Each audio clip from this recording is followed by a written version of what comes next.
Iran Israel ನಡುವಿನ ಯುದ್ಧ ಮತ್ತಷ್ಟು ಭೀಕರತೆಯನ್ನ ಪಡೆದುಕೊಳ್ತಾ ಇದೆ. ಇರಾನ್ ಪ್ರೆಸಿಡೆಂಟ್ ಹೌಸ್ ಮೇಲೆ ಇಸ್ರೇಲ್ ದಾಳಿ ಮಾಡಿದೆ. ಈಗ ಮತ್ತೊಮ್ಮೆ ಇರಾನ್ ಅಸೆಂಬ್ಲಿ ಆಫ್ ಎಕ್ಸ್ಪರ್ಟ್ ಕಟ್ಟಡವೂ ಕೂಡ ಧ್ವಂಸ ಆಗೋಗಿದೆ, ಎಲ್ಲವೂ ಕೂಡ ಹಾಳಾಗೋಗಿದೆ, ನಾಶ ಆಗೋಯ್ತು.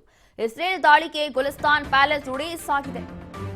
ಮುಜ್ತಬಾಯ್ಗೆ ಚರ್ಚೆ ವೇಳೆಯೇ ವೈಮಾನಿಕ ದಾಳಿ ಮಾಡಲಾಗಿದೆ.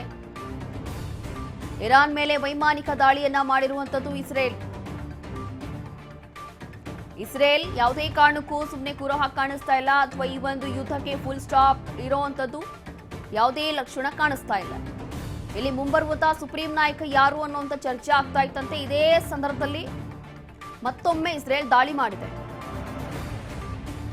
ಇರಾನ್ನ ಪ್ರೆಸಿಡೆಂಟ್ ಹೌಸ್ ಮೇಲೆ ಇಸ್ರೇಲ್ ಭೀಕರವಾಗಿ ದಾಳಿ ಮಾಡಿರುವಂಥದ್ದು. ಇರಾನ್ ಅಸೆಂಬ್ಲಿ ಆಫ್ ಎಕ್ಸ್ಪರ್ಟ್ಸ್ ಕಟ್ಟಡ ಧ್ವಂಸ ಆಗೋಗಿದೆ, ಸರ್ವನಾಶ ಆಗೋಗಿದೆ. ಇಸ್ರೇಲ್ ದಾಳಿಗೆ ಇಲ್ಲಿನ ಅಸೆಂಬ್ಲಿ ಆಫ್ ಎಕ್ಸ್ಪರ್ಟ್ಸ್ ಕಟ್ಟಡ ಅಂತಂದ್ರೆ ಗುಲಿಸ್ತಾನ್, ಈ ಒಂದು ಪ್ಯಾಲೇಸ್ ಇದೆಯಲ್ಲ, ಈ ಪ್ಯಾಲೇಸ್ ಮೇಲೇನೆ ಅವರು ಅಟ್ಯಾಕ್ ಮಾಡಿದ್ದಾರೆ.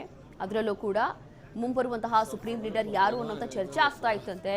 ಮುಜ್ತಬಾಯ್ಗೆ ಚರ್ಚೆ ಆಗ್ತಾ ಇತ್ತು. ಅಲ್ಲಿ ಅವರಿಗೆ ಆ ಒಂದು ಅಧಿಕಾರವನ್ನ ಕೊಟ್ಟರೆ ಹೇಗಿರುತ್ತೆ, ಇಲ್ಲಿನ ಜನ ಹೇಗೆ ಸ್ವೀಕಾರ ಮಾಡ್ತಾರೆ, ಅಥವಾ ಇದೇ ರೀತಿಯಾದಂಥ ಆಡಳಿತ ಇರುತ್ತಾ, ಅವರ ಬೇಡಿಕೆಗಳೇನಿರ್ಬೋದು, ಹೀಗೆ ಬಹಳಷ್ಟು ಚರ್ಚೆಗಳು. ಅದಾದ ನಂತರ ಈ ಒಂದು ಯುದ್ಧ ಮುಂದುವರಿಯುತ್ತಾ ಅಥವಾ ಇಲ್ವಾ, ಬಹುಶಃ ಇದೇ ಚರ್ಚೆಗಳನ್ನು ಅವರು ಎಲ್ಲರೂ ಕೂಡ ಮಾಡ್ತಾ ಇದ್ರು ಆ ಒಂದು ಸಂಸತ್ ಗುಲಿಸ್ತಾನ್ ಪ್ಯಾಲೇಸ್ನಲ್ಲಿ. ಆ ಸಂದರ್ಭದಲ್ಲಿ ಅಟ್ಯಾಕ್ ಮಾಡಿ ಇದೆಲ್ಲವೂ ಕೂಡ ಉಡೀಸ್ ಮಾಡಿದ್ದಾರೆ. ಈ ದೃಶ್ಯಗಳನ್ನು ನೋಡ್ತಾ ಇದ್ದೀವಿ. Iran assembly of experts house ಇದು. ಈ ಒಂದು